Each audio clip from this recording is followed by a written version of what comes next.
Hello! Today I'm continuing my look at the unique setting of Ivalice within the Final Fantasy series, with a discussion on the final numerical instalment to feature on the PlayStation 2, Final Fantasy XII. Now, Final Fantasy XII is another of these interesting and initially quite contentiously received instalments to the series, and it's only through the passage of time that, perhaps like a fine wine, it has matured and gradually become a much more reputable title to the many, rather than the few. In this episode, I'm going to proceed to discuss Final Fantasy XII and its innovative approach in terms of gameplay and progression, its continuity of the unique Ivalice setting, which I last explored in my Final Fantasy Tactics review, and its striking story and characters, which returned to the ensemble roots and medieval setting for which Final Fantasy games were first renowned.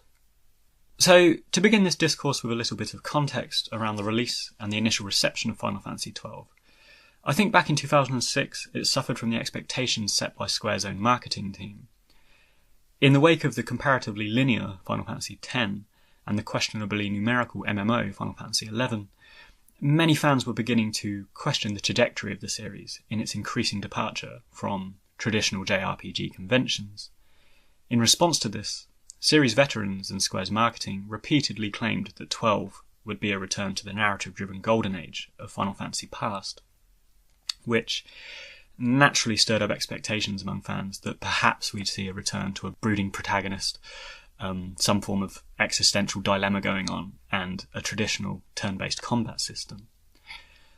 So, when a distinctly modern twist to the JRPG genre and the heavily marketed upbeat hero of Vayne materialised, many were mildly put out by this apparent contradiction from the folks at Square, and the universal acclaim attributed by Famitsu, IGN, and other media outlets only compounded this early frustration and sense of betrayal that many felt at having been sold the idea of a more nostalgic throwback Final Fantasy game. Now, for my part, I wouldn't say I was outraged or dismissive of the title in 2006, and I do in fact think that Final Fantasy XII is an excellent and highly ambitious game, if a little dialogue heavy in the build-up to the action compared to earlier titles, which see us thrust immediately into kidnapping princesses or cities getting destroyed by Sin or Sector 7 bombings, for example. But at the same time, I could on some level appreciate the attitudes of legacy fans who'd been sold the idea of nostalgia, only to be presented with an irrevocable push towards the future, and additional warning signs such as director and Ivalice creator Yasumi Matsuno stepping down during development, and series creator Hironobu Sakaguchi subsequently stating that he wouldn't play the game, as such. This somewhat tainted opinions and left an ultimately unfounded perception that the game was doomed to fail. And on this note, to be honest, I can't think of a single Final Fantasy game that doesn't suffer at least some form of contempt or disregard upon its initial release, from some sections of the fanbase, apart from perhaps Final Fantasy IX, which I generally think pleased everyone, and I'm yet to meet someone that doesn't like Final Fantasy IX. So, let's fast forward to today, and considering Final Fantasy XII as a standalone entry to the series, in a vacuum, rather than in the wake of such dodgy marketing, I think it succeeds and upholds the idea of Final Fantasy, and particularly an Ivalice game, in numerous ways, which I'll delve into directly and throughout this episode. Firstly, and as I discussed in my Final Fantasy Tactics episode, Final Fantasy XII upholds the unique art direction and character designs of Akihiko Yoshida, whose sandy sepia tones instill a beautiful sense of the arcane and a Western folkloric fantasy that sets Ivalice apart from the remaining titles, I think. And though attention to art design may seem superficial, this aesthetic and continuity across Tactics, Vagrant Story and 12 is something that I really quite enjoy and appreciate. And the tan complexions of Vayne and Balthier slot neatly into the environments such as Rabanastra and Arcades, and the other sprawling world map locations such as the Yensa Sand Sea, for example. And it's this sense of cohesion between character and environment, and also the characters across these sprawling games, Vagrant Story, Tactics, etc., that I think really compounds the idea of Ivalice and, if you're a series veteran, I think you can set all the numerical Final Fantasies alongside one another and pick out the Ivalice games, due to this wonderful art direction and cohesion across the years. On the note of aesthetic and the medieval slant of Final Fantasy XII, it also takes a step further, as it's one of the few games to employ a serif typeface for its dialogue and its text boxes, which is very modern for the time, as there's always been a popular idea that serif fonts look terrible on digital displays. But it also sets it apart from earlier Final Fantasy games, which had very boxy dialogue boxes with, simple sans serif digital typing. Whereas 12 took a step further, and where its characters talk in this archaic theatrical Shakespearean dialogue, the way that the dialogue and text appears on the screen is also very, archaic and Romanesque, which is, just a simple addition that I quite liked as well. Secondly, and perhaps more importantly in terms of narrative, the game continues along the same lines as Tactics, with a uniquely human storyline hinging around political strife, class, privilege versus poverty, and oppressive imperialism versus self-determinism. And once again, this distinguishes the game and the themes explored within the Ivalice series, because rather than contending with some profound supernatural menace from the get-go, we are dealing with human power struggles, duplicitousness and civil strife, rather than, for example, Genova aliens, sorceresses, and giant whale creatures called Sin. Like Tactics, Final Fantasy XII also operates in a profoundly moral grey area, and although Vayne Solidor doesn't often make his way into the best Final Fantasy villain discussions, he's a very interesting character with regards to his intentions, morals, and dubious status as a legitimately evil character, which I'll delve into later on. Now, of course, despite the thematic focus on human problems, both Tactics and Final Fantasy XII culminate with a supernatural reveal in the form of the Lucavi demons and the Ikuria, respectively. And on this note, the lore and consistencies between the two games has been questioned, as the Ikuria don't feature in Tactics and vice versa. However, generally speaking, 12 is said to occur a few centuries prior to the events of Tactics, and following the later events of Tactics we have Vagrant Story. So that's the loose chronology of the Ivalice games. And in the intervening years between 12 and Tactics, the Ikuria gods are said to have left the worlds of men, and due to some sort of cataclysm, many of the disparate races, tribes, and even countries that feature in 12 get rubbed from the face of the earth, which accounts for the considerably different societal landscape we find in Final Fantasy Tactics. But as I've already said, it's the aesthetic continuity that genuinely ties these games together, in my opinion, anyway. So, while we're on the subject of comparing these two games, I'd also like to highlight some factors that make Final Fantasy XII more deserving of a numerical installment, in my opinion. Firstly, there's the obvious discrepancy in gameplay mechanics that make Tactics deservedly divorced from the numerical installments. But more importantly, I think, is that where Tactics operates in a brutal, distrustful narrative framework, wherein characters lie, cheat, and kill one another relentlessly, so that Ramza, our hero, can only really rely on himself most of the time. And this setting is compounded by the fact that your party consists of hired mercenaries rather than friends. 12, on the other hand, follows the more conventional power of friendship formula for which most Final Fantasy games are renowned. And Van, Bash, Balthier, and Ash all coalesce and combine to rely on one another and work through their individual issues and arcs together, and ultimately defeat the grand enemy together. So this more wistful fellowship type of story sits firmly within the numerical game framework, and as I've mentioned in my What is Final Fantasy episode, they harken back to this Tolkien-esque folkloric fantasy genre where different cultures combine against a common foe. So, in my opinion, that makes it worthy of a numerical designation, whereas Tactics is ostensibly, something that sits very much alone due to its gameplay and its story dynamics. So, talking about this fellowship idea, and while I'm on the subject of theme and setting, it's also interesting to note the homage that Final Fantasy games usually pay to the Star Wars franchise, most commonly through the recurring characters of Biggs and Wedge, who are named after two X-Wing pilots who feature in Star Wars A New Hope.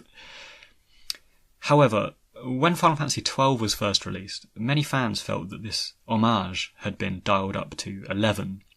and numerous factors, from the sandy hues of the sprawling Rabanasta plains, which resemble Luke Skywalker's home of Tatooine, to the imperialism versus freedom fighters overtones of the main story,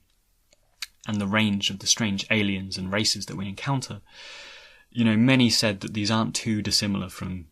things that we see in the Star Wars universe. Indeed, Vayne, our hero, being an aspirational, poverty-stricken kid working for the money-driven bango Miguelo at the beginning of the game, does run some parallels with Anakin Skywalker working for Watto in Star Wars Phantom Menace. And furthermore, the opening FMV of Final Fantasy XII features scenes that resemble both the Star Wars space battle, which is the war that takes place, and also the wedding of Princess Ash, which resembles the celebration scenes seen at the end of Phantom Menace, for example. And, some people have gone even further with these Star Wars analogues and argue that Vayne runs parallels with Luke Skywalker, Princess Ash runs parallels with Princess Leia, and Balthier and Fran run parallels with Han Solo and Chewbacca, respectively. Which, in some respects, we can see, and there's certain things such as Ash being displaced as a princess and Balthier being a sarcastic sky pirate with a non-human companion. So, I think that's an interesting observation that people have made in the past. But it's prudent to note that Square have denied these Star Wars rumours and have attributed the plot and the setting inspiration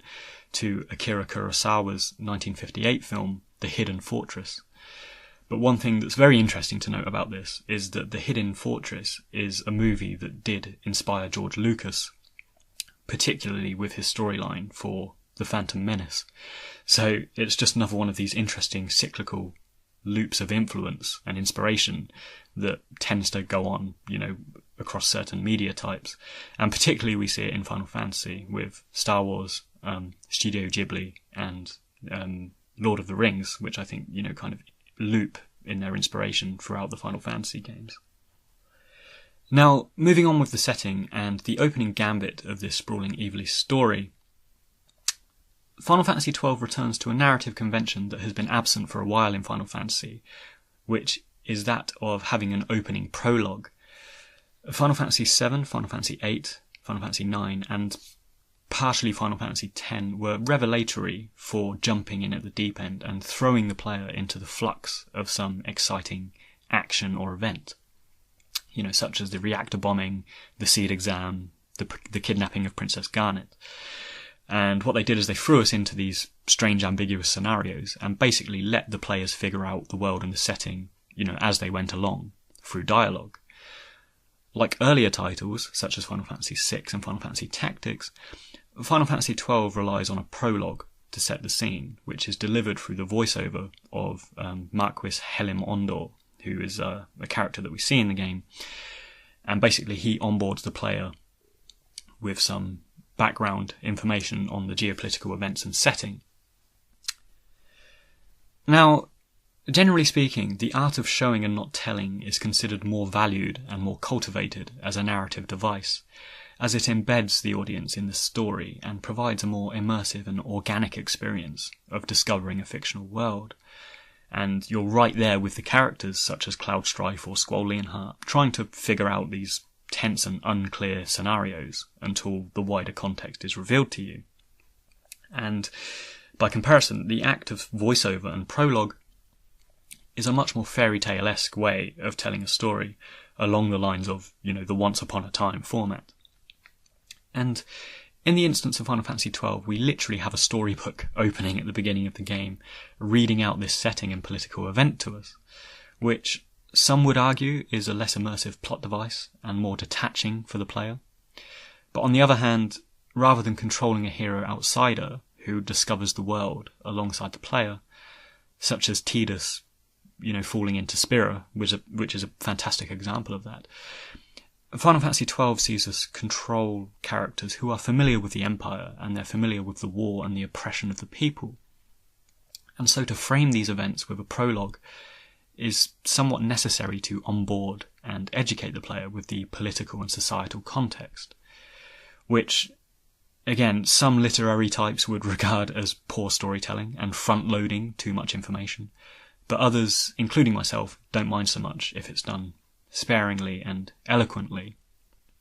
Just looping back to Final Fantasy X as a comparative example of voiceover being done somewhat tactlessly, or at the very least randomly, is right at the beginning of the game when we're running past a billboard of Jecht in Zanarkand, and a Blitzball commentator called Zanar randomly pipes up in a solitary voiceover segment describing the disappearance of Jecht, which, to this day, I kind of liked it, but at the same time, it does feel really misplaced and quite strange to have at that particular interval in the game, particularly as Zanar or the voiceover isn't returned to or referenced ever again throughout the entire events of Final Fantasy X. So I did find that quite strange and interesting. But anyway, just a digression and an observation there. So moving on, I'll pick up on the story and the setting again later when we get to the characters of Final Fantasy XII. But next I'd like to remark upon the gameplay quite briefly, which is an equally contentious element of Final Fantasy XII, which has been given both praise and contempt, depending on what kind of fan you are and what kind of elements of Final Fantasy that you're generally drawn to. Now, among the most prevalent criticisms levelled at Final Fantasy XII's gameplay over the years is an argument that it plays out like an MMO, and by this, it seems people mean the overworld, traversability and camera angles, combined with a real-time battle system that, rather than having the traditional random encounter turn-based combat screen, sees players able to freely move around with enemies that are generated seamlessly into the overworld, rather than transitioning to a separate interface. Whether or not this MMO proposition had any substance is debatable, but it's worth noting that Final Fantasy XII was initially developed alongside Square's Play Online development team, who also worked on the MMO Final Fantasy XI, and it's well known that Square has always been interested in pushing technology, and particularly the potential of online products, since they first became viable. For my part, and considering whether this quote marks MMO gameplay style adds or detracts from the game, I would argue that, even as an enthusiast of the more traditional PS1 games, it didn't weigh on me too much one way or another. I think the only potential impact it had was on making the wider game more laborious than had traditionally been the case, because in earlier titles, where random encounters were used to create complex grinding scenarios in certain locations, Final Fantasy XII's game mechanics negated this by allowing the player to flee or evade visible enemies on the map. So what they opted to do as a workaround to maintain, and I think probably increase, the challenging aspect of the game, was introduce a larger number of dungeon crawls and linear, inescapable map areas for the player to contend with, which, again, is arguably reminiscent of mission-based MMO gameplay. But more importantly, I think, it replaces random encounters as a means of challenge and staggering this complexity as the game progresses in certain locations. On top of the renovated and seamless world map battle system, the original release of Final Fantasy XII has the introduction of the license board and Gambit system as an innovative approach to levelling and gameplay design. And despite this huge departure from JRPG convention, I have tended to find more positive reactions to this rather than negative, generally speaking. And for my part, it was also something I was quite receptive to when the game was first released. So, starting with the licensing board, Final Fantasy has usually sought to ground its battle ability and levelling mechanics in some plausible in-game context. For example, materia in Final Fantasy VII is crystallized Mako imbued with certain characteristics that can be slotted into specific weapons and accessories. Junctioning in Final Fantasy VIII is the channeling of paramagic via Guardian Forces, and abilities in Final Fantasy IX are based on the traditional Final Fantasy job classes, which owes to each character's strengths and characteristics, such as Zidane being a thief and Garnet being a summoner. In Final Fantasy XII, the licenses could be considered a contextual glimpse into the authoritarian and bureaucratic regime of Arcadia, which actively monitors the comings and goings and actions of its citizens, as seen in Vayne's opening quest around exiting and re-entering Rabanastre. Licenses, by their nature, are an official document showing someone's right to own, use, or undertake something, such as driving or selling alcohol, and there's a very governmental, political aspect to this system, which, as previously discussed, the Ivalice games hinge around heavily in lore and setting. However, despite this relatively innovative aspect to the game, which I think many others quite enjoyed, and for the first time permitted true freedom of character builds, the license board was later replaced in the Zodiac Age re-release, and it was replaced and reverted back to a more traditional job-based levelling system, which channeled characters towards a specific skill set and, set of attributes, which again doesn't bother me too much, but I struggle to see why the license board warranted replacing, as it was quite an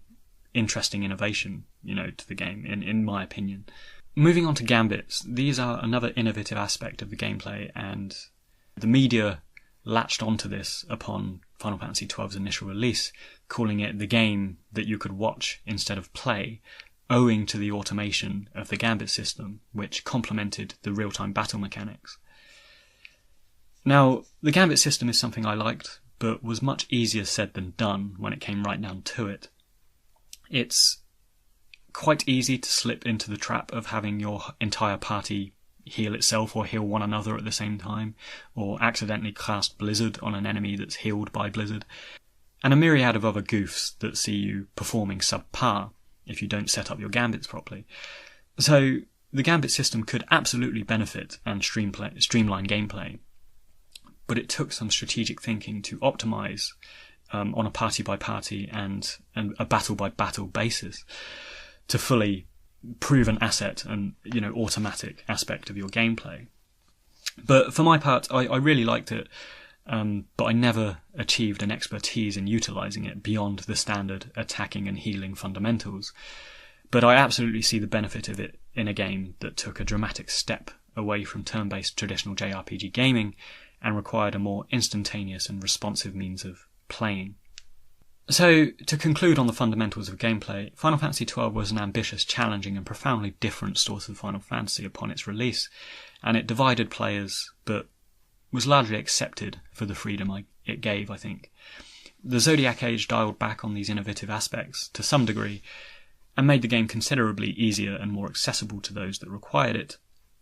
which, frankly, I do consider myself one of those, because while there are numerous side quests, hunts and optional espers to obtain in the game,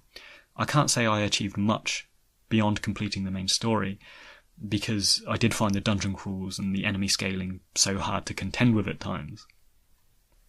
Now, I'd like to move on to the themes and story of Final Fantasy XII, and as mentioned, there's a distinct political edge and ideological conundrum that's explored in this game, along the ideas of free will versus predeterminism and the idea of fate. As such, much like Final Fantasy Tactics, there's multiple dialogues, vested interests and ulterior motives,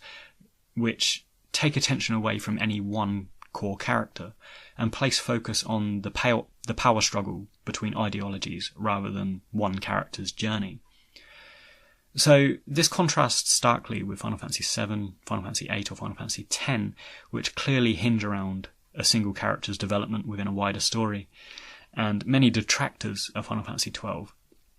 disliked it because there was no clearly defined hero arc, with Vayne in particular being targeted for his perceived irrelevance to the story, which I'll discuss shortly. But for my part, I think we have to consider this game firstly as a game that sits alongside Final Fantasy VI and Final Fantasy IX in its commitment to the collective ensemble cast, rather than any one character. And secondly, we have to consider it as an Ivalice game, in which the macro events and political turbulence demands precedence over things like romance and intricate, isolated story arcs to one individual. So, On the surface, we have what appears to be an evil empire contending with a band of freedom fighters, which is quite a conventional good versus bad Star Wars-esque storyline, and for the most part sets the scene quite convincingly, although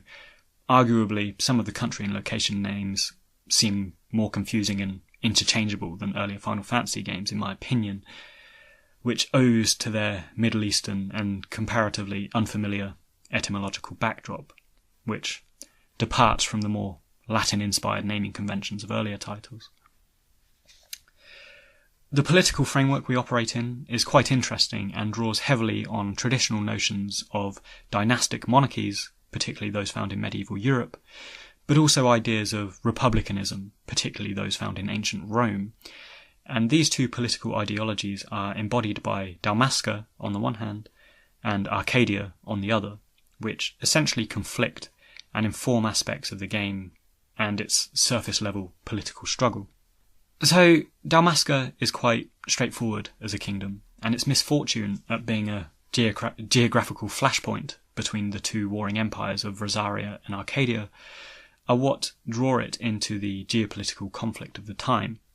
much like the island of Malta in World War II, which was of huge strategic importance to both sides. The Empire of Arcadia, however, is a really interesting glimpse into a bureaucratic pseudo-republican system that mimics the events of ancient Rome following the rise of Julius Caesar.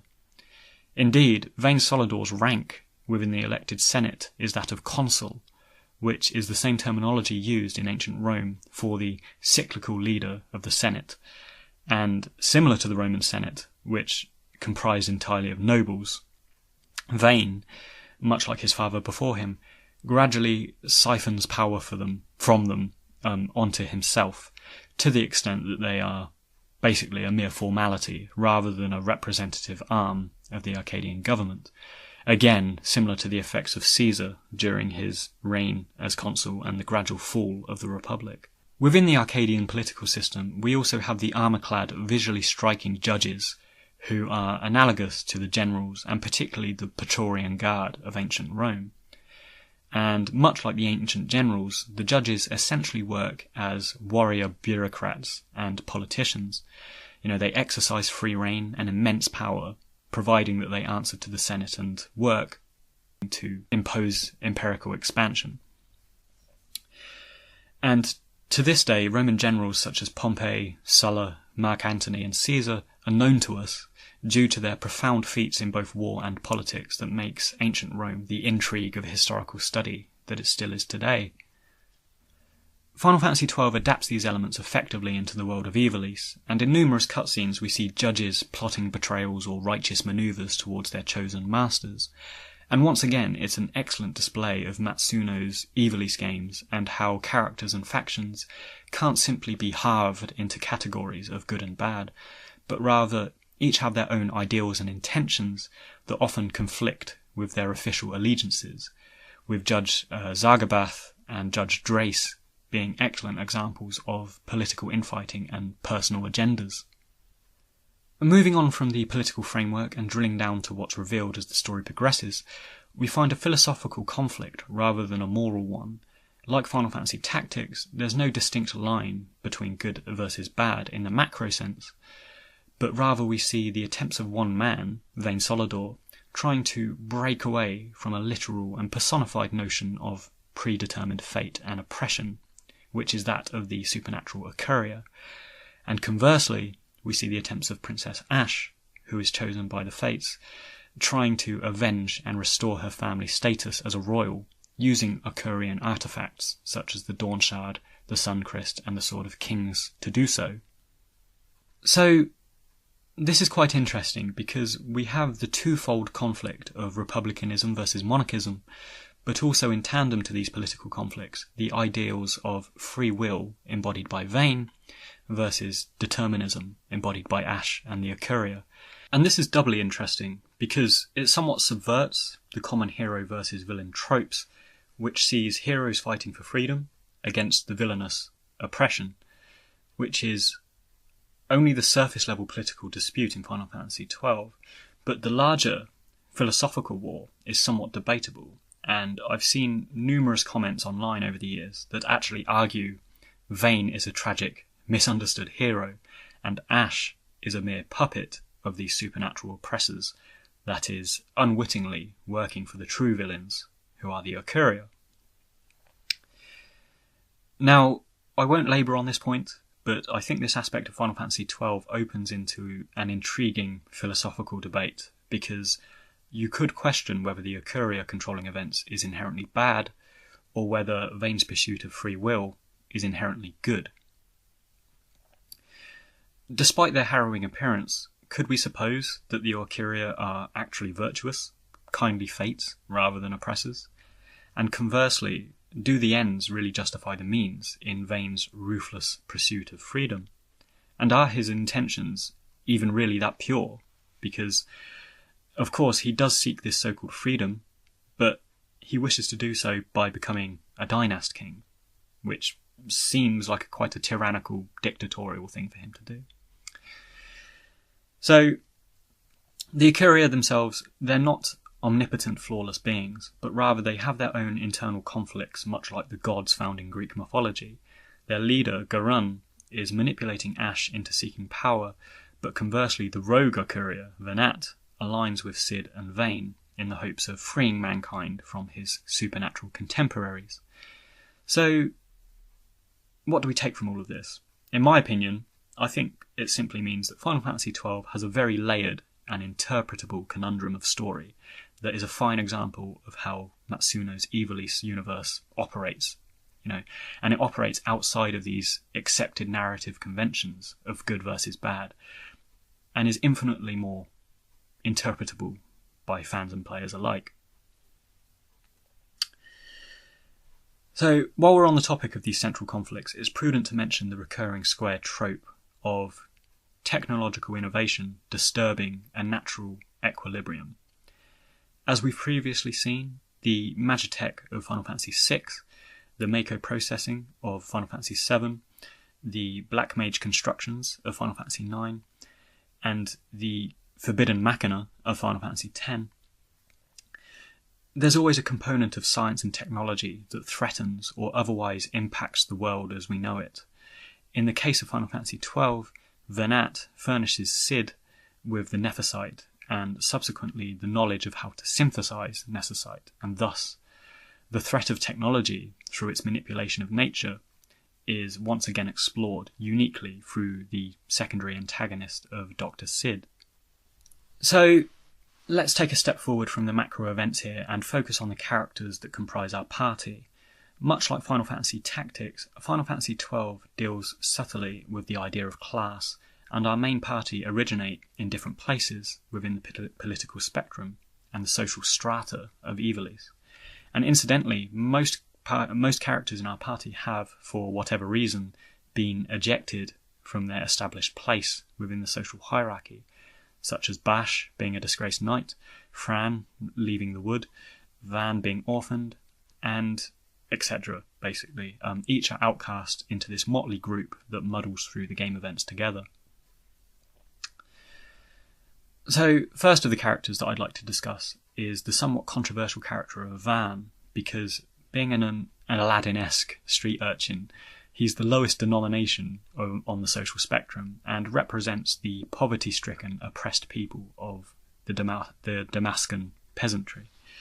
As such, he's a window into the culture and the fallout of the turbulent authoritarian society, through which the player develops an immediate idea of how war, and by extension the Arcadian occupation, has negatively impacted the people of Dalmasca, and specifically Rabanastra. His role as a peasant also permits him to be something of a window for the player into the larger political events of the game, because, much like Tidus from Final Fantasy X, he's an outsider, and so his education in the events taking place are simultaneously the player's education into the events taking place, which is quite a useful narrative device, I think, particularly when we get into the higher level politics, concerning Ash and the Ocuria and Vayne. Now, the controversial aspect of Van is that, despite Final Fantasy XII being intended as an ensemble story, he seems to be posited as more of a central character, particularly by way of us controlling him so often. Unlike Final Fantasy VI and Final Fantasy IX, which from the very outset shifts the player control through various characters and situations, such as controlling Vivi, Zidane and Steiner, all within the opening 15 minutes of Final Fantasy IX, 12 sees a very quick onboarding sequence where we play as Rex, before shifting to control Vayne for the majority of the game time. So the focus on Vayne is controversial with some fans because many feel that his relevance to the core story and political machinations and vendettas between Ashen Vayne and Basch and Gabranth is quite minimal. And while he does of course have an axe to grind in avenging the death of his brother, this scenario is somewhat detached from the macro events that unfold, and arguably they only propel him so far into the story for someone who's, the most controlled character in the story. By comparison, we have, going back to Tidus from Final Fantasy X, he's a similar window into events sort of character, but his role in the story actually shifts the entire course of Final Fantasy X's trajectory. He changes Yuna's pilgrimage to one of destroying sin rather than placating it. He also has a defining love story in the game and a resolution with his absent father, Jecht, in the end game. So his role as the player character and the hero is clearly defined and closely associated with events, whereas Vayne's arguably is not. And indeed, it's Basch who has the resolution with an absent brother in the conclusion of Final Fantasy XII. This controversy has also been amplified by the fact Square developers have come out and quite, bluntly stated that Basch was intended to be the hero character, but he was later replaced because he was considered too old for the game's target demographic to relate to. And the fact that Vayne was written purely as a response to a marketing team trying to appeal to a specific audience to gain sales, rather than being an integral, organic aspect of the story, have led many to dismiss him as a superficial addition and a gimmicky sort of character. Now, for my part, on the one hand, I can understand these sentiments, and creating a character with the intention to sell something, rather than as a part of a cohesive artistic narrative, does bother me on some level, and there are moments where Vayne's presence in events does stick out somewhat. But really, taking a step back and considering him simply as a character in an ensemble, rather than one that's been given the spotlight, I think he does work quite well as a personality and a contribution to the party. As previously mentioned, him and Penelo represent an important aspect of the social climate by being orphans forced towards thievery. He also brings that boundless optimism and humorous naivety to bear, which can only come from an aspirational teenager sort of character, and it contrasts very well with Bash's severity and Ash's royal propriety, I think. There's some humorous transactions between Vayne and his female companions too, where he asks some quite unseemly questions, oblivious to the fact that he's speaking to a lady, or indeed royalty. A particularly good one is where he asks Fran her age and gets a very frosty response, which indicates his complete lack of social awareness. The fact that Vayne also aspires to be a sky pirate complements his exchanges with Balthier too, as the latter, in many ways, embodies precisely what Vayne wishes to become. And there's some nice moments, such as Vayne laying eyes upon the airship for the first time, that injects some light-hearted personality into the game that otherwise is fraught with quite severe political turmoil. Now, I noted Rex earlier, and part of Vayne's story is the fact we witness his brother's murder at the hands of Gabranth at the beginning of the game. And much like Cypher being inspired to become a knight due to Laguna's movie in Final Fantasy VIII, this is a small, separated event that loosely draws Vayne into the central plotline with some central antagonists. Personally, the plot didn't necessarily warrant this angle for his character, as his contempt for Arcadia could have been initiated by his social circumstance, or indeed, he could have simply stayed as an opportunistic thief that fell in with Balthier. Perhaps he didn't warrant this tragic backstory. But much like Zidane from Final Fantasy IX and Locke from Final Fantasy VI, Square have often felt compelled to give the happy-go-lucky character a tragic past to try and authenticate and set up their future conflicts. That wraps up my thoughts on Vayne. I think he's a great character and an asset to the game, with some humorous dialogue and teenage naivety to liven up the severity of the more dramatic party members. I believe he was simply a secondary character who was misrepresented and poorly positioned by the developers as a central protagonist in what should either have been a completely and overtly ensemble story, or possibly Ash's or Bash's story, which has subsequently tarnished some people's opinions of the game and this character to this day. Now, turning to Penelo, I think that, once again, to appreciate this character, we need to consider the game as an ensemble cast, representative of a collective good, rather than a set of characters with intricate dramas to contend with, such as we saw play out in games like Final Fantasy VII, wherein every member of the party has an axe to grind against Shinra. Rather than having some deep-seated trauma to work out and resolve, Penelo is actually entirely averse to adventure, revenge, or stepping out of line at the beginning of the game. The death of her parents leave her in fear of Arcadian oppression, so rather than being the classic gung-ho girl child, such as Yuffie in 7 or Selphie from 8, or Eiko in 9, Penelo is a much more risk-averse and measured member of the party, and her entire reason for going along in the first place is to try and impose this common sense and cautious approach on her gung-ho friend Vayne. So Penelo's quite interesting because she tends to avoid the conventional trappings of a young female Final Fantasy lead. She's not particularly held up as a love interest or a mischievous girl child or a femme fatale, but rather she's a much more moralising and maternal figure that has some decisive interactions with Vayne and later Larsa that contribute to the game's humanising of the politics and war that we find ourselves in. And this is important because by not being out for revenge or redemption, or for any sort of noble personal agenda, Penelo is able to gauge things beyond political, personal, or ideological boundaries, and comfortably, is able to sit with Larsa, a supposed enemy, which is an important part of the game, that helps elaborate on the perceptions of Arcadia and House Solidor, because Larsa, of course, feels that he's striving to help people, and it immediately humanises elements of these supposed foes and begins to isolate Vayne as a clearly rogue and despotic leader. So it's a classic Matsuno narrative device that, much like Tactics before it, doesn't divide characters into clearly defined categories of good and bad, but offers shades of grey to everything, which, despite Final Fantasy XII changing hands with writers and directors late on, still shine through at intervals, thanks to characters such as Penelo and Larsa kind of coming together with these dialogues.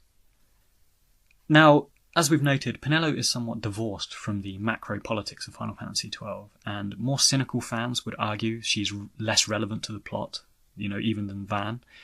But for my part, I think Penelo is perfectly placed because she's never been given undue exaggeration as a central character, but nor has she ever proved completely irrelevant, as the aforementioned micro-story arc with Larsa plays to her character's strengths and contributes to the game story in a small but quite significant way. It's not out of character for Penelo, of all the party members, to emote with Larsa in such positive terms, and I don't think she's actively detrimental to the game by featuring so marginally either. Indeed, part of the fun of Final Fantasy is having a motley group of characters that join forces for some broad, collective reason, and while many in the past have criticised characters like Penelo, Eiko, or Red 13, for being irrelevant, I think they're actually part of the personality and fun that these fellowship quests are supposed to be about. Let's turn now to discuss Basch von Rosenberg, who, in many ways and in many people's eyes, can be considered a central character or protagonist in Final Fantasy XII. True enough, Square originally intended him as such, and his connection to the central story through his animosity with his brother, Judge Gabranth, his tested loyalties with comrades such as Vossler, and his redemption tale as a fallen knight, is a much stronger narrative thread than Vayne or most other party members, excusing perhaps Ash, tend to have. But Basch was relegated to something of a strong, wizened support role, along the lines of Orin in Final Fantasy X or Cid in Final Fantasy VII, as he equates to this strange Squaresoft logic of elder characters equaling wisdom and thus secondary status. But, that said, he does share many traits with other Final Fantasy heroes, and those that listen to my Seymour Guado character analysis will know that I've referenced this idea of binary oppositions and shared attributes between good guys and bad guys that tend to permeate Square games quite heavily. For example, we have Squall and Cypher in Final Fantasy VIII, and they have a lot of similarities, such as facial scars, gunblade aptitudes, and outsider mentalities, but are direct opposites in appearance and ideology. Zidane and Kuja are both Terran clones, but opposed as a good and evil. And Noctis and Ardyn are both Lucian relatives able to use the Armiger abilities, but one's good and one's bad. So this trope of doppelgangers and dualities between heroes and villains is something that is once again explored in Final Fantasy XII through the characters of Basch and Gabranth, who are identical twins. Indeed, the binaries between Basch and Gabranth are quite stark, because where Basch rose through the ranks of the Dalmascan military, Gabranth, or Noah as he was previously known, rose through the ranks of the Arcadian military. And so these opposing similarities are quite clear between the two, of their not only aesthetic similarities, but their military aptitudes and, their kind of polarizing ranks in the respective militaries. Furthermore, much like Tidus striving against and eventually reconciling with Jecht in Final Fantasy X, Basch and Gabranth have a similar story arc, which once more posits Basch as a more central figure than the final game might indicate. In fact, it's revealed that Bash's orders from the late King Ramanas hinge around protecting Ashe and delivering her heirlooms, such as the Dusk Shard, in such a time as would be needed to. So, once again, at least in the original story, Basch takes centre stage and is closely involved with the political events from a personal perspective, and also that of a trusted Dalmascan captain. So, for my part, Basch is among my favourite characters, simply because he slots into this convention, like Orin from Final Fantasy X, and other similar wizened characters, such as Aragon in Lord of the Rings, for example. By which I mean he has a much more severe demeanour and a complex past to contend with, which conveys a sense of history and angst, and contrasts with the happy-go-lucky vibes of Vayne, the self-involved escapism of Fran and Balthier, and the quest for the throne of Ashe, which drives events forward in the game. Indeed, for all intents and purposes, Vayne and Basch share the same personality traits of the archetypal hero character. They are loyal, they fight the good fight, they defend the weak, and have a strong moral compass. It's simply a fact that one is the naive, optimistic teenager, and Basch is the brooding guy with loads of personal baggage to contend with, which, in my opinion, gives him the edge in terms of interest and relevance to the final story. Now, Bash's story arc is interesting because on top of his displacement from his rank as captain and his issues with his brother, the fact Gabranth has played the doppelganger and committed murders in the guise of Basch also puts him in contention with his allies. Indeed, in an early interaction, Vayne attempts to physically assault Basch, believing him responsible for his brother's murder, and so Basch has a dilemma on two fronts to contend with. That with his actual enemies in Arcadia, but also those among the Dalmascan people who believe him to be a villain. There's also subtleties between him and his former comrade, Vossler, and what amounts to Vossler's betrayal for what he believes to be the greater good. And this is another aspect of the game that posits Basch as a much more central character, because without his relationship to Vossler, which is established right in the opening moments of the game, there wouldn't be much weight to Vossler's role as a turncoat and a betrayer. But as it stands,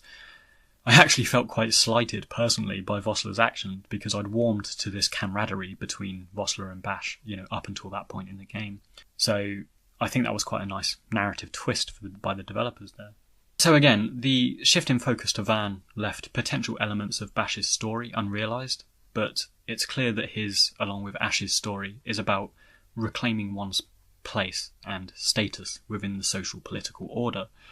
contrasting with Balthier and Fran, for example, whose story hinges around escaping their past and status within a social political order.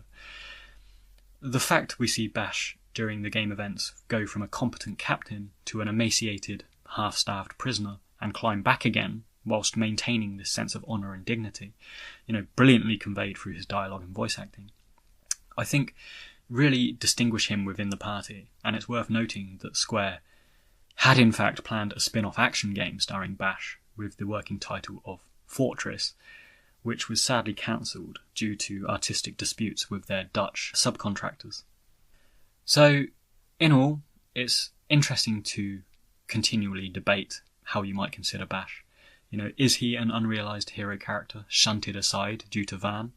Or does he work better as a wizened secondary guide like Aragon or Orin? Or is he merely part of an ensemble, each of which highlights certain aspects of Ivalice and the war-torn politics and society of the time? It's up for interpretation, but however you regard him, I think the game benefits largely from his inclusion and his story, and a driving secondary thread of narrative beyond Ash's hopes to reclaim her kingdom. Is this story of honour and betrayal and blood feud, which haunts Bash and comes to frequent attention through the ruthless actions of his brother and the game's secondary antagonist, Gabranth. So, turning now to Princess Ash, we encounter another candidate for lead character status. Much like Bash, she sits somewhat awkwardly on the periphery of player control, but at the same time propels the story through much of its core scenarios on her quest towards the Suncrist, the Duskshard, and other such archaic trinkets that help ratify her status as a Damascan heir. She's an interesting example of how female characters were taking an increasingly assertive role in Square games, which started with the headstrong Princess Garnet in Final Fantasy IX, persisted with Yuna in Final Fantasy X, and particularly its sequel, Final Fantasy X-2,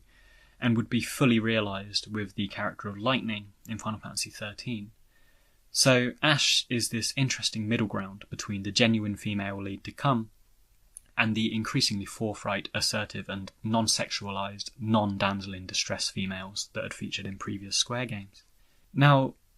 as I alluded to earlier in the review, the Ivalice games play with the notions of good and bad, and are much more ideologically driven and interpretable stories rather than conventionally moral ones. As such, Ash's quest to return to the throne, which by its nature is a monarchical hierarchy dependent on ideas of determinism, fate, and the divine right of kings, is completely at odds with Vayne Solidor's pursuit of freedom and self-determinism, which is realised by destroying the aforementioned reliance on gods, in this case the Orcuria, and this hereditary fate and determinism, which he perceives as enslaving the worlds of men. So, on a philosophical level, how do we feel about this? Because if we suppose the ideals of self-determinism and freedom are good, then, by extension, are Ash's actions at the behest of these puppeteering gods, by extension, bad? And do they make Vayne's intentions and actions, though extreme and tyrannical, by default good? Well, I'll admit to playing devil's advocate somewhat with this, but my point is that the Ivalice games are great because they work in shades of grey. You could argue that despite their omnipotent control, the Orcuria are actually good because they're trying to avoid a horrific war through their champion Ash. But at the same time, they try to encourage Ash to commit genocide against Arcadia, which is doubtless full of innocent citizens, in order to eradicate Venat. I've seen others argue, conversely, that Vayne acts ruthlessly because he wants Larsa to rule peaceably after he's gone. So Vayne's basically doing the dirty work. And although I'd say the actions of the endgame ultimately dismiss this, but the dichotomy and conflicted ideology between Ash and the perceived antagonist Vayne is what I find interesting and alluring about this central thread of story that she very much dictates. Now, Final Fantasy games often attribute a fated aspect to its female leads, and they are often found to commune with the gods or ancient beings. Terra in 6 is a half-esper, Ares in 7 is an ancient, Rinoa in 8 is a sorceress, Garnet is a summoner, and Yuna is also a summoner. Being one of the few games of Final Fantasy's post-SNES installments not to hinge heavily around the summons, and owing to its eradication of predefined classes in favour of full customization, 12 required another aspect of story to imbue its female lead with. But, much like these other titles, there is a communion with godly creatures featured heavily in the female lead storyline. In this instance, it ties back to this notion of good and bad, owing to Ash's inheritance and wielding of the deified Nethicite, which is basically the atom bomb of Ivalice, at the behest of the Okurian gods. And what we find is several moments when it could have gone either way with regards to Ash's moral compass, and it's up to the wider party and do-gooder, morally astute characters like Vayne, Basch, and Balthier to convince Ash not to utilise the Okurian weapons, which is a good debate to have taken place, and I think should have been dialed up slightly to produce some more conflict within the party and some better developed opinions and characterizations, within the game. But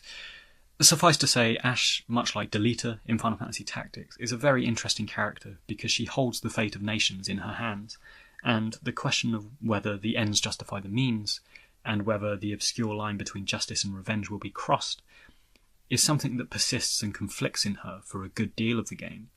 And the relevance of the party, and particularly Vayne, I think, gradually and thankfully see her take the high road. So, wrapping up, a great evolution of the female lead in a Square game, from a timid, character-reliant male counterpart, as we saw in earlier games, to Ash, who is a headstrong, highly independent individual that has internal political conflicts to deal with, rather than some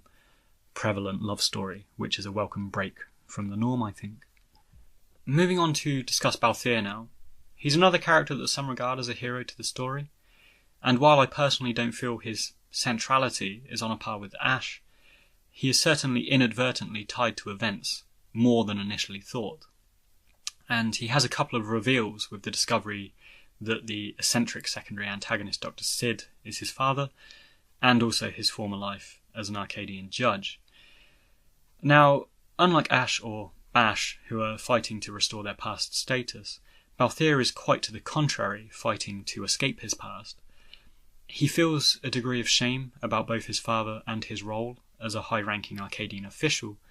and tends to disguise this with a pomp and theatrical charisma that tends to make fans either really like or really dislike him. But on this note, I think Balthier is quite amusing, considering his narcissism and opinion of himself is quite misguided. He frequently refers to himself as the leading man, when quite clearly he's an accessory to a wider story, and the one who wields the Nethicite, Ash, and her wayward counterpoint, Vayne, are clearly the central figures through whom peace or calamity is ultimately determined. However, considering the ensemble leanings of the party, it's amusing that Balthier would try to steal the limelight too, because much like his flamboyant attire and jewellery, he's a sky pirate that basks in attention and adulation from others in a light-hearted, tongue-in-cheek sort of way, and so slots in at intervals to lighten the mood to this end, I think. For my part, I think Balthier is a good character, not for his charismatic demeanour or dramatic past, but actually because he's much more of a measured party member, given to pragmatism and common sense survival instincts that generally overrule and potentially, avoid some fatal decisions that other characters tend to make based on their ideals of truth or justice or revenge. Balthier's inclination towards fight or flight, live and let live, indifference towards irrelevant issues, and sober decision-making is often overlooked by his flamboyance and self-indulgent dialogue, but for me it's these attributes that make him a valued asset to the story, rather than any of his more superficial attributes. Regarding his past life as a judge, this seems somewhat poorly developed because, frankly, upon having this revealed in a passing conversation with Ash, nothing much is done with it as far as the story goes. We could argue his background and former station is a great example of nepotism, in the Arcadian regime and exemplifies how Balthier has clearly led quite a privileged life up until now. However, his haunted past and relationship to his father is used as a more cautionary tale aspect, intended to show Ash the dangers of falling into an obsessive pursuit of power, rather than anything that's profoundly revealing about Balthier himself. And it's telling that even in the encounters with Dr. Sid, not much is resolved or revealed regarding the relationship between these two, to the point that it's arguably quite an unfulfilled or possibly cut story arc from the original story.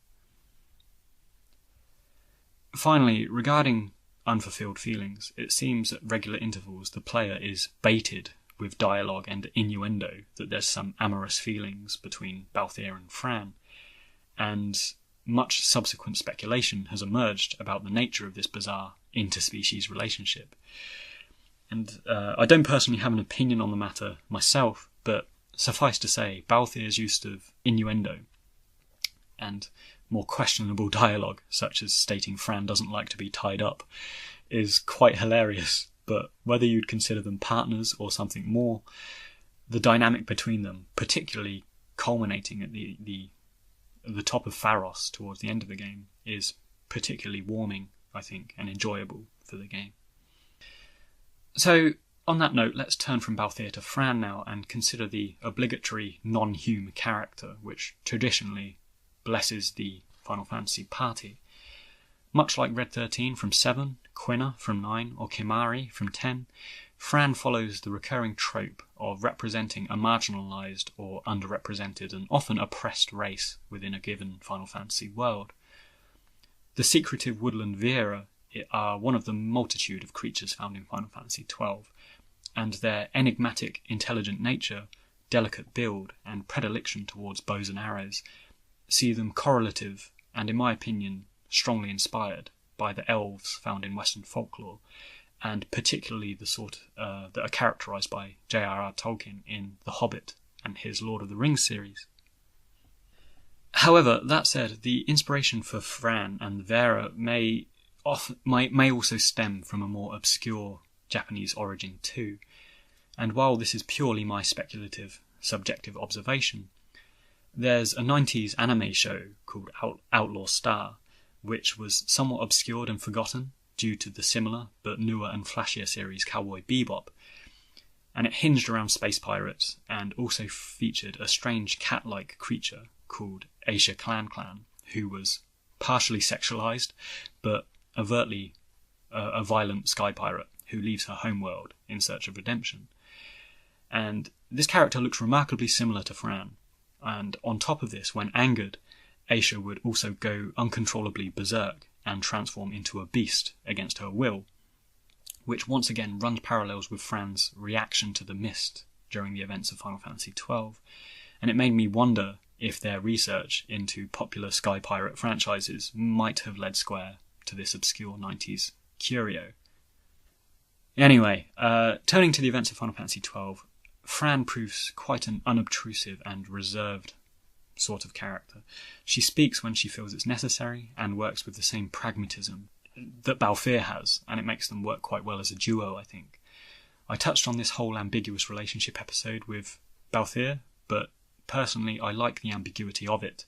and I like that Balthier and Fran prioritise a certain professionalism over it, if indeed it is the case, and a certain amount of wit and banter about it too. Again, it's simply a good example of good writing, and overt romance is simply not a component of the Ivalice games, so I'm quite glad it wasn't indulged too much by the developers. Furthermore, owing to the ambiguity of it, people are still very much talking about it to this day, much like the Rinoa Ultimecia question. So for me, that's just compelling narrative, that it can last and be discussed for so many years. Now, I've discussed freedom with regards to Final Fantasy XII, and mostly so in a political and philosophical sense. Self-determinism ousting archaic godly forces is a governing idea behind the game, and through her personal story arc, Fran embodies these ideas of free will and the personal cost entailed in her relationship to the wood. As someone who sought personal freedom and left her homeland, we find Fran is no longer able to hear or speak to the forest, and her own people consider her an outcast. So this is an interesting reflection of the central themes here, but what I find frustrating about Fran is that beyond this vague notion of quote marks freedom, we don't really know what she aspires towards. On the one hand, living day to day as an opportunistic pirate is the epitome of freedom, but conversely, at the village, Fran warns her sister against following in her footsteps, stating how lonely it is. So it begs the question, why did Fran leave in the first place? And now that she has left, what does she want? There's little explanation here, which is unfortunate, and unlike the closest numerical game to feature an ensemble cast, Final Fantasy IX, there's no large chunks of cutscene or game time that's really dedicated to fleshing out respective characters, like we see with Vivi, Steiner, Zidane or Freya. So, although I like Fran, she is a distinctly unknowable component, and I suppose this lends greatly to her mystique and appeal throughout Final Fantasy XII, but depending on how you look at it, could ultimately prove a disappointment when we don't get so much story out of her. So, discussing Final Fantasy XII would not be complete without delving into the forces that contend the peace and equilibrium the player party strives towards, and I think we can identify 3 significant villains that are uniquely tied to 3 heroic counterparts on a personal level, and the wider antagonistic events on a macro level. Firstly, we have Dr. Cid, who I'd argue is tertiary to the action, but is significant in terms of fathering Valthyr, which ties him to the party on a personal level, but more so his importance, which is due to the technological innovations such as airships, weaponry, and manufactured anesthesite. To this end, he's much like Hojo from Final Fantasy VII, who, rather than being overtly evil, is simply consumed by an amoral pursuit of scientific discovery and technological marvel. Cid's also significant as he's the bridge between the rogue or courier Venat and the worlds of men, and one of the more interesting personality traits I find with him is that where we early on think that he's talking to himself and probably quite insane, he's actually conversing with the invisible Venat, who reveals itself at the Draclaw laboratory. Beyond Cid, we have the man I'd consider the secondary antagonist due to his proximity to the central story, which is Gabranth. The murderer of Ramanas, Rex, and the ruthless twin of Bash, it's safe to say he's tied to and affects our heroes on a personal level, being directly responsible for the deaths of family members, prompting them into the action at the beginning of the game.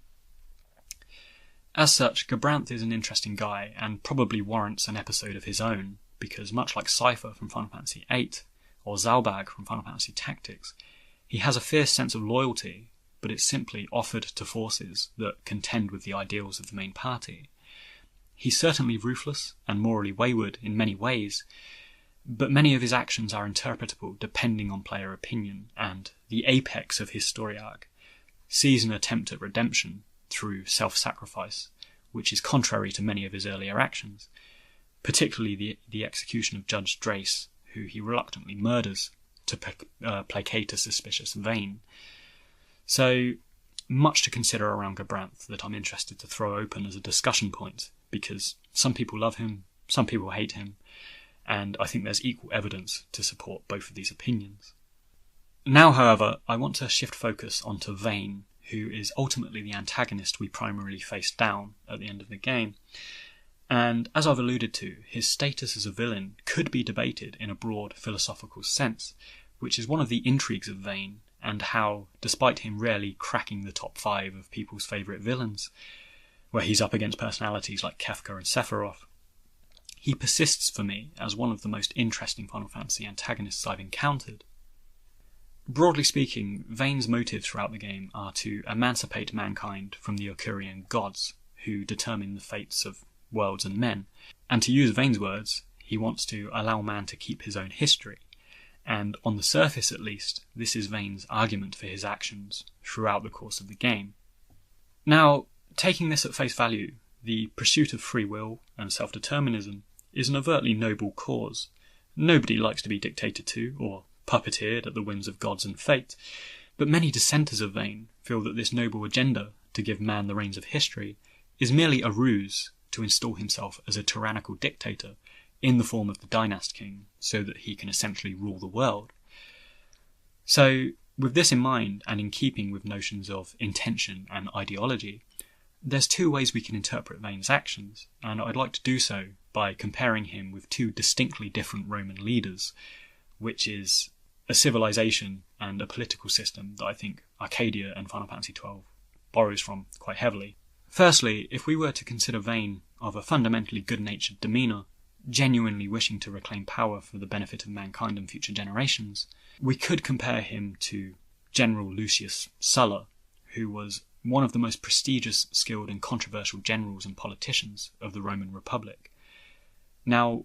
during Sulla's lifetime, there was a lot of corruption and political infighting within the Senate that echoed out into the provinces and gradually threatened the stability of Rome. Sulla, who was just concluding a campaign in Greece and backed by an extremely loyal army, did what was basically unspeakable and unprecedented at the time, which was to march his legions across the Rubicon River,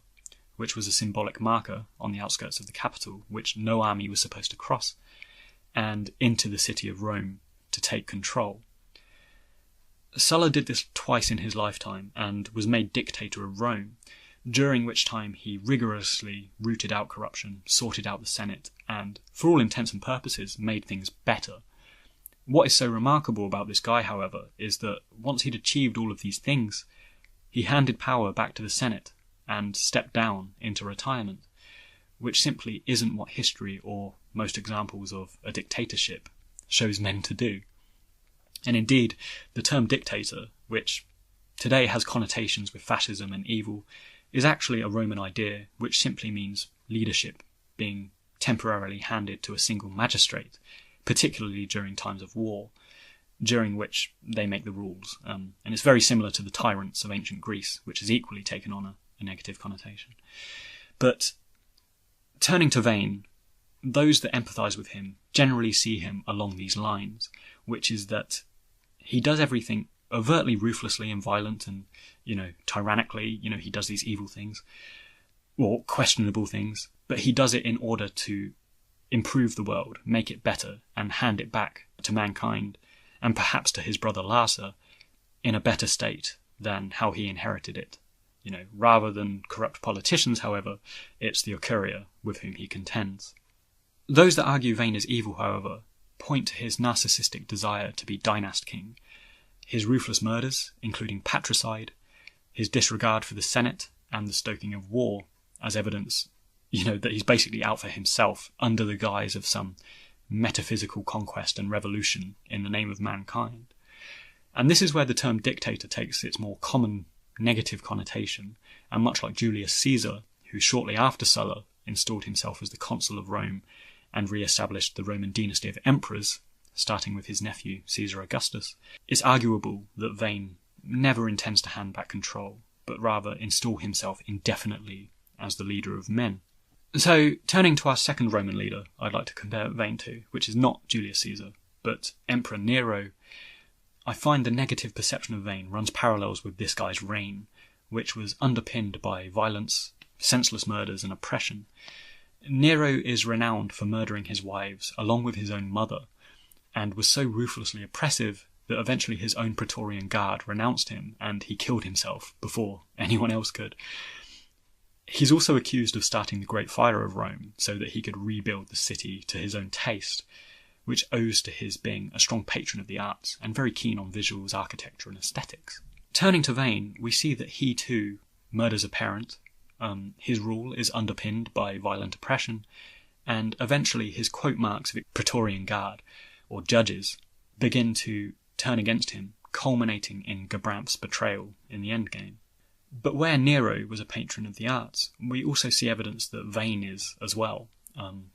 If we look at his opening speech in his first appearance at the beginning of the game, he concludes with an appreciation of Rabanastra's architecture, which shows a refined and cultivated demeanour. And we also see him talking in friendly and disarming terms with Miguelo, the shopkeeper, which contradicts and perhaps conceals the more menacing intentions that lie beneath. So, there's two distinct ideas of Vayne that prevail among fans. And I really like both. And for my part, I think that, maybe Vayne is a little bit of both. He probably on some level believes himself when he says he's trying to free mankind. However, the world politic and the desire to win, as it were, eventually blind him to everything else, including his own brother and his end goal. We see him in the final moments where he's willing to kill Larsa, and I'd like to think that Vayne, the man he formerly was, wouldn't have been willing, to do this sort of thing. But once again, owing to Final Fantasy XII's infinitely interpretable and murky kind of philosophical and psychological perspectives and events and things like that, I'm open to discussion and I'm open to opinions on Vayne. And as I've said, the reason I like him so much as a villain is that you can interpret him in any number of ways, particularly compared to earlier Final Fantasy antagonists, who have been quite straightforward and understandable in terms of their motives and intentions. So the final thing to touch on with Final Fantasy XII is the music, and in the wake of Nobuo Uematsu, whose last official game was Final Fantasy IX, the helm was taken up by Hitoshi Sakimoto, Masaharu Iwata, both of whom worked on Final Fantasy Tactics, and Hayato Matsuo, who had previous experience working on the Dragon Quest series. Much like Tactics, 12 has a very distinct feel in terms of music, but where Tactics was generally applauded for its music, 12 being a numerical installment, which I suppose always leads to a comparison with Uematsu, and the bar is set by him. The music was met with slightly more mixed reviews from journalists and fans alike.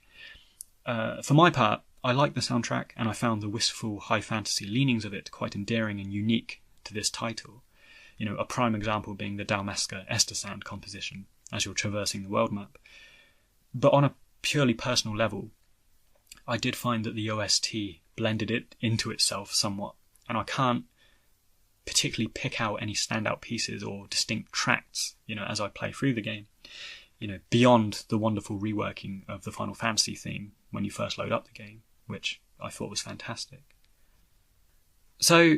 there we have it. Final Fantasy XII is an intriguing example of the unique Ivalice setting and a controversial installment for many, with the introduction of a hero for marketing purposes, its high-level ensemble plotline, and its total overhaul of gameplay, levelling and battle dynamics. Nonetheless, I think its focus on subjective and ideological intentions rather than conventions of good versus evil, its low-key but ruthless villains, and its bold evolution of character customization make it a bold step forward for Square at the tail end of the 6th generation console cycle, and it seems like some very ambitious experiment that paid off for the most part, I think, but left some people quite disgruntled with its departure from JRPG conventions. So, if you got this far, thanks very much for listening, and as always, feel free to comment below and start a conversation, and hit subscribe to keep updated with my future episodes.